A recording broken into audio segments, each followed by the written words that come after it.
Everyone, welcome back to my channel and welcome to my another video. कैसे हैं आप सब? आई होप कि आप सब अच्छे होंगे। तो दोस्तों, आज का वीडियो बहुत ही इन्फॉर्मेटिव और बहुत ही इम्पोर्टेंट है उन लोगों के लिए जो अपनी इस ब्रेसिस जर्नी से गुजर रहे हैं या फिर अपनी ब्रेसिस जर्नी स्टार्ट करना चाहते हैं या फिर अपनी ब्रेसिस जर्नी कंप्लीट कर चुके हैं। उन सभी के लिए ये वीडियो बहुत ही खास है क्योंकि इस मंथ यानी कि अप्रैल 2024 में मेरे ब्रेसिस हटे हुए पूरा 1 साल हो चुका है। यानी कि पिछले साल 2023 में, अप्रैल के 2023 में मुझे मेरे ब्रेसिस हट चुके थे। तो मैं आपको सब कुछ बताऊंगी इस वीडियो में कि मेरी ब्रेसिस जर्नी कैसी थी और अब जब मेरे ब्रेसिस हट गए हैं तो मैं कैसा फील कर रही हूँ। और 1 साल हो चुका है मुझे बिना ब्रेसिस लगाए हुए। मैंने सिर्फ लगाए हैं रिटेनर्स और एक्टिव रिटेनर्स और फिक्स रिटेनर्स।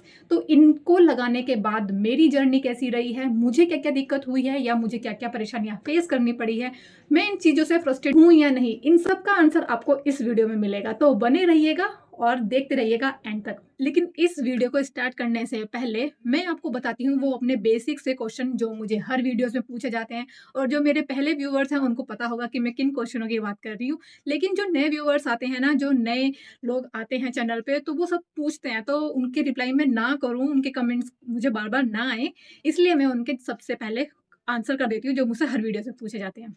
तो दोस्तों, मेरा नाम है अंकिता और मैं हरिद्वार उत्तराखंड से हूँ। जब मैंने यह ब्रेसिस जर्नी अपनी स्टार्ट की थी तब मेरी 27 ईयर्स ओल्ड, और जब मैंने यह ब्रेसिस हटवाए तब मेरी 29 ईयर्स की। तो दोस्तों, जिनको सबसे पहले ये डाउट होता है कि हम 26 के बाद या 25 साल के बाद या 24 साल के बाद अपने ब्रेसिस लगवा सकते हैं या नहीं, तो आप बिल्कुल लगवा सकते हैं। इसमें आपकी जो कॉस्ट आती है वो 25,000 रुपये से लेकर 30,000 रुपये तक की आती है। मेरे केस में 25,000 रुपये लगे थे और मेरे 4 दांतों का एक्सट्रैक्शन हुआ है, 2 ऊपर के दांत और 2 नीचे के दांतों का। इसमें आपको कोई पेन नहीं होता क्योंकि वो आपको नम करने का इंजेक्शन लगा देते हैं। लेकिन हाँ, बाद में होता है थोड़ा बहुत, वो आप सहन कर सकते हो, इतना ही पेन होता है। और बहुत से लोग पूछते हैं कि इस ट्रीटमेंट में आपको कितने साल लगे, तो मेरे केस में लगा 1 से 1.5 साल। 2 साल वो इसलिए हो गए थे क्योंकि बीच में कोविड पीरियड आ गया था, वरना इस ट्रीटमेंट में आपके 1 से 1.5 साल ही लगता है। दोस्तों, एक्सट्रैक्शन होना जरूरी नहीं है। बहुत से लोग कमेंट करते हैं कि आपका एक्सट्रैक्शन हुआ है तो क्या सबको एक्सट्रैक्शन कराना पड़ेगा? ऐसा नहीं, बिल्कुल भी नहीं है। एक्सट्रैक्शन हर केस में नहीं है। जिनके दांतों में जगह नहीं होती पीछे जाने के लिए, स्पेस नहीं होता, उनको यह एक्सट्रैक्शन कराने की जरूरत पड़ती है। जैसे कि मेरे दांतों में एक्सट्रैक्शन इसलिए करना पड़ा क्योंकि मेरे दांतों में स्पेस नहीं था। और हाँ, एक जो क्वेश्चन अब मुझे ज़्यादा मोस्टली लोग करने लगे हैं वो ये कि आपकी आँखों पे तो कोई फ़र्क नहीं पड़ा, आपकी जॉ लाइन तो मतलब पिचक तो नहीं गई है, आपके गाल तो नहीं पिचक गए हैं, ऐसा कुछ भी नहीं होता। और एक तो सबसे यूनिक क्वेश्चन कि आपकी टंग कैसे एडजस्ट करी है?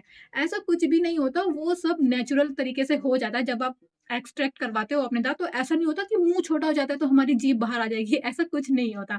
ये सब र्यूमर है, वो सब एडजस्ट हो जाता है और आँखों पे भी कोई इफ़ेक्ट नहीं पड़ता। तो दोस्तों, यही थे कुछ बेसिक से क्वेश्चन जो मुझे आते रहते हैं। तो चलिए अब अपनी वीडियो शुरू करते हैं।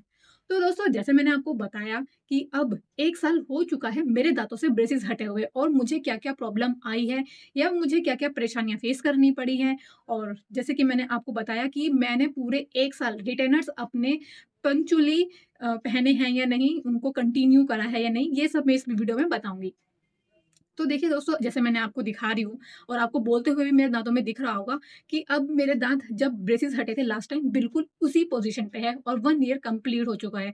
मैंने बीच-बीच में अपनी वीडियोज़ डाली थी जिसमें मैंने आपको बताया था कि मेरे दाँत थोड़े से हिल रहे हैं या मुझे थोड़ी प्रॉब्लम फ़ील हो रही है, गैप आ रहा है। तो वो थोड़ा बहुत हुआ है, वो भी मेरी गलती की वज़ह से, क्योंकि मैंने एक्टिव रिटेनर्स पहनना छोड़ दिया था। मैं ये थोड़ा एक्सपेरिमेंट कर रही थी कि अगर मैं एक्टिव रिटेनर्स लगाना छोड़ दूँ, तो क्या मेरे दाँत दोबारा से बाहर आएँगे? और वो आए। थोड़ा-सा मुझे जो मूव हो रहे थे मेरे दाँत वो होना शुरू हुए, तो फिर मैंने अपना जो मेरे एक्टिव रिटेनर्स हैं वो लगाने मैंने शुरू कर दिए। दूसरा, मेरे दाँत हिल क्यों रहे थे? क्योंकि मुझे थोड़ा गम्स में इश्यू आने लगा था, वो भी मेरी मेरी ही परेशानी की वज़ह से, क्योंकि मैंने क्लीनिंग कम कर दी थी। मैं रात को बिना ब्रश करे सो रही थी, उस वज़ह से मुझे थोड़ा गम्स में अपने प्रॉब्लम लग रहा था और पेन भी शायद इसीलिए हो रहा था। लेकिन वो सारी जो मैं चीज़ें मैंने स्किप कर दी थी बीच में, क्योंकि मैं भी बोर हो जाती थी कि रोज़ ब्रश करो, रोज़ रिटेनर्स लगाओ, रोज़ ये सब करो। तो वो चीज़ कहीं न कहीं मुझे भी फ़ील हो रही थी। अगर आप अपनी पोज़ीशन को उसी पोज़ीशन पे मेंटेन करना चाहते हैं जिस पोज़ीशन पे ब्रेसिज़ ने करी है, तो ये सारी चीज़ें आपको पंक्चुअली करनी पड़ेंगी। मैंने बीच-बीच में स्किप की है तो मुझे उसका इफेक्ट देखने के लिए मिला। अगर आप भी ये सब करेंगे तो हो सकता है आपको भी ऐसा फील हो। लेकिन मैं सच बताऊँ तो मैं अपने दाँतों से बिल्कुल सैटिस्फाई हूँ, मुझे बिल्कुल भी कोई प्रॉब्लम नहीं होती। अभी भी रिटेनर्स लगाना स्किप कर देती हूँ, कभी-कभी 2 दिन या 3 दिन, लेकिन इससे ज़्यादा मैं नहीं करती हूँ। अगर मैं कंटिन्यू 1 मंथ नहीं लगाऊँगी ना, तो ऑब्वियसली मेरे दाँत फिर से बाहर आने लगेंगे या इनमें गैप आना शुरू हो जाएगा।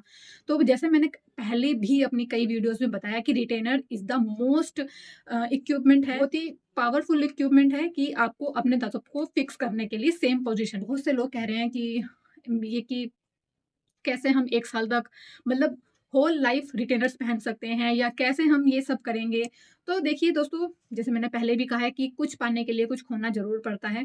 आप जैसे कि रोज़ खाना खाते हो, रोज़ जिम जाते हो, तो उसी तरह आपको एक ये चीज़ और ऐड कर लीजिए आप अपनी लाइफ में कि आपको रोज़ ब्रश करना है, रोज़ रिटेनर्स लगाने हैं। ये चीज़ आप एक और एक्स्ट्रा ऐड कर लो। अगर आपको अपनी हैप्पी स्माइल चाहिए, जो कि आप किसी के सामने भी खुल के हँस सको, कॉन्फिडेंस आपकी लाइफ में हो, तो इन सब चीज़ों के लिए देखो आपको थोड़ा बहुत तो परेशानी बियर करनी पड़ती है। तो काइंड ऑफ ये वही है, इसमें एक्स्ट्रा ज़्यादा सोचने की कोई ज़रूरत नहीं है। और इसमें मुझे एक मैम का मैसेज भी आया था, वो बहुत ज़्यादा उन्होंने जेन्युइन कमेंट करा है, मैं एप्रिशिएट करती हूँ कि उन्होंने बिल्कुल साफ बोला है कि अगर आप अपने दाँतों में ये इस ब्रेसिस का ट्रीटमेंट कराते हो, आप परमानेंटली क्लाइंट बन जाते हो डॉक्टर के। तो वो बात उन्होंने कहीं न कहीं बिल्कुल सही बोली है और मैं भी एग्री करती हूँ। वो इसलिए क्योंकि अगर आपके दाँतों में ज़रा-सी भी प्रॉब्लम होती है ना, तो आप उसे खुद से फिक्स नहीं कर सकते, आपको ऑर्थोडोंटिक्स के पास जाना ही पड़ेगा। जैसे कि मेरे साथ हुआ था कि मेरे दाँत की जो वायर है, जो फिक्स वायर है, वो निकल चुकी थी। तो मुझे उन्हीं के पास जाना पड़ा था क्योंकि मैं उसे खुद से नहीं कर सकती थी।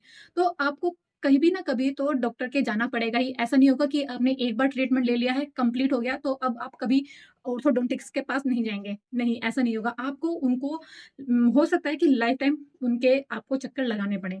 लेकिन ऐसा नहीं है कि डेली चक्कर लगाने पड़ रहे हैं। जैसे कि मेरे साथ हुआ है 1 साल में, मैं सिर्फ़ 2 या 3 बार मुश्किल से गई होंगी।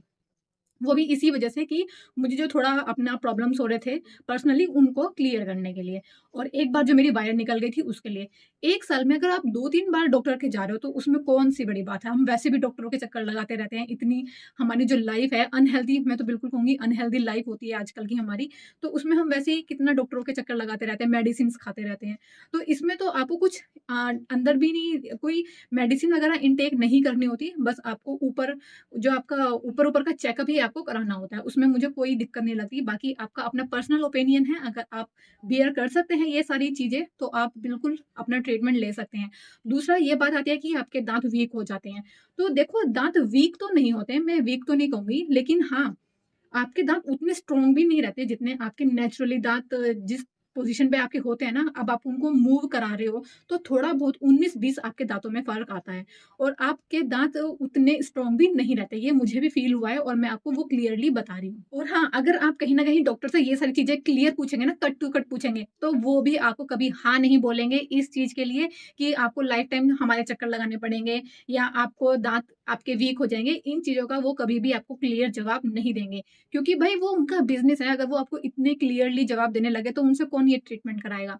तो वो सब आपको अपना अंडरस्टैंड करना है कि ये चीज़ें आपको होंगी, जैसे कि मैंने ये अंडरस्टैंड करी हैं। मुझे पता था कि ये सारी चीज़ें मेरे साथ होंगी, लेकिन मुझे अपनी स्माइल चाहिए थी, मैं उन दाँतों के साथ नहीं रह सकती थी।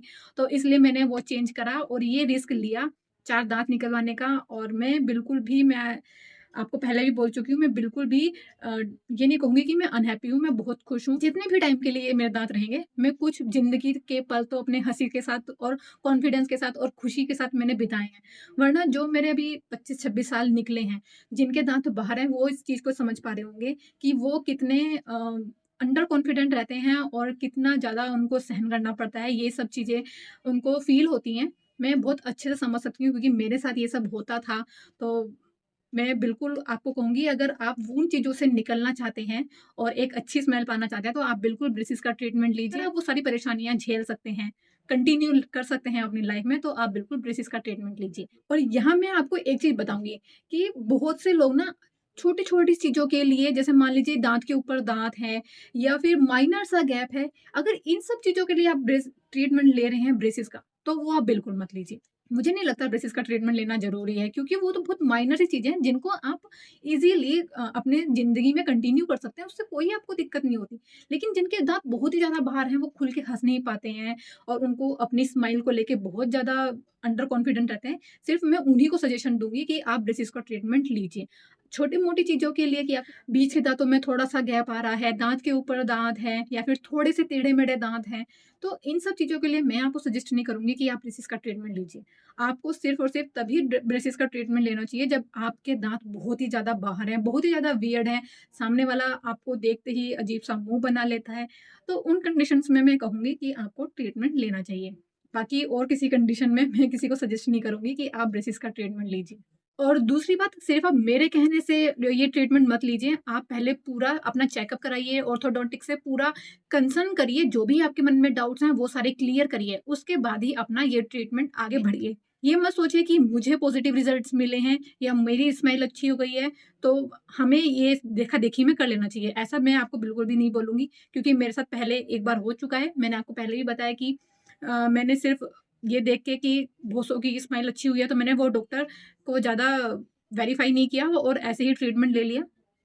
तो वो भी आपको नहीं करना है। डॉक्टर ऑर्थोडोंटिक्स है, उनकी डिग्री वग़ैरह जो वो लगा के रखते हैं वॉल पे, वो सारी आपको क्रॉस चेक करनी है। उसके बाद अपना जो भी आपके डाउट्स हैं, वो सारे क्लियर करने हैं। उसके बाद ही आप यह ट्रीटमेंट कराइए, क्योंकि ये बहुत बड़ा ट्रीटमेंट है, 2 साल, 2.5 साल भी चल सकता है अगर आपके दाँतों की प्रोग्रेस स्लो है। क्योंकि जैसे-जैसे हमारी एज बढ़ने लगती है, वैसे-वैसे ही हमारे दाँतों की जो प्रोग्रेस है, वो स्लो हो जाती है। मूवमेंट की जो प्रोग्रेस है, वो स्लो हो जाती है। टीन एज में तो बहुत ईज़िली ये दाँत मूवमेंट कर जाते हैं, लेकिन जैसे मैंने अपना करवाया था 26 की या 27 की एज में करवाया था, तो मेरे दाँतों की जो प्रोग्रेस थी वो तो जल्दी हो चुकी थी, जल्दी हुई है, लेकिन मुझे बहुत स्लो लग रही थी। तो ये सारी चीज़ें हैं जो मैं आपको बताना चाह रही थी कि 1 साल कंप्लीट हो चुका है मेरे ब्रेसेस हटे हुए, और मुझे क्या-क्या ये परेशानियाँ फेस करनी पड़ी या क्या परेशानियाँ मुझे नहीं फेस करनी पड़ी। मुझे कैसा लगा पर्सनली अपना ओपिनियन बनाने के लिए मैंने ये वीडियो आपको आपके साथ शेयर किया है। आई होप कि आपको पसंद आया होगा, और मैं आपको टाइम टू टाइम यह वीडियो देती रहूँगी, ताकि जो लोग सोचते हैं कि सिर्फ़ 1 साल, 2 साल, 3 साल ही ब्रेसेस लगाने के बाद यह ट्रीटमेंट टिकता है, तो उनको इस वीडियो से हेल्प मिल सकती है। वो जान सकेंगे कि ऐसा नहीं होता, कि कब तक ब्रेसेस का जो ट्रीटमेंट लेते हैं, उसके बाद ये दाँत अपनी पोज़ीशन पे टिकते हैं। वो सारी चीज़ें मैं इसमें कवर करती रहूँगी टाइम टू टाइम। अभी जैसे मैंने ये बनाई है 1 साल बाद, अब मुझे भी देखना है कि ये मेरे दाँत इसी पोज़ीशन पे कब तक टिके रहेंगे, ये मुझे खुद भी अभी नहीं पता है। तो वो जैसे-जैसे मेरे साथ होगा वो मैं आपके साथ शेयर करती रहूँगी। तो आई होप कि आपको ये वीडियो पसंद आई होगी, और अगर आपको पसंद आई है तो चैनल को सब्सक्राइब करना, वीडियो को लाइक करना ना भूलें। तो दोस्तों, तब तक के लिए बाय बाय।